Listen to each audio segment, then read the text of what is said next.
এই যে এতদিন ধরে মিডিয়াতে কখনো নিজের জন্য কোনো চটকদার নিউজ করিয়েছেন? আমরা তো এমনিতেই করি যে প্রভা কোথায় ঘুরতে গেলেন, প্রভা কার সঙ্গে ঘুরতে গেলেন, কি করলেন, প্রেমে পড়লেন, মানে কিন্তু নিজে থেকে এখন কিন্তু এই যে এগুলা একটা ট্রেন্ড যে একটু আলোচনা সমালোচনা অনেকদিন নেই, ভাই বন্ধু একটা নিউজ করে দে, এই ধরনের কোনো কখনো করেছেন? কাজের ব্যাপার থাকে যে নতুন করে কাজ করছি, যে আমি আবার কাজ শুরু করছি, আমি 2টা ভালো নাটক করেছি, সেটার নিউজ যদি হয় বলি হ্যাঁ এই যে ভালো কাজ আছে, বিকজ জার্নালিস্টরাই বলে আপা নতুন কাজ থাকলে জানাবেন, তো ডেফিনেটলি সেটা বলি। কিন্তু আমি তো চাই আমার কাজের বাইরে আর কোনো নিউজ না হোক, মানে মুরগি কাটা, তারপরে ধরেন গ্লাসের ব্রিজে শুয়ে পড়লেন, মানে এই টাইপের ক্যাপশন দেয়া, ক্ষমা চাইলেন, রোজার মাসে ক্ষমা চাইলেন প্রভা, হ্যাঁ এই সমস্ত নিউজ যত কম আসবে ততই তো আমার জন্য স্বস্তির হবে।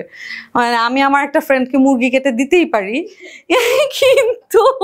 সেটা যে নিউজ হয়ে যাবে,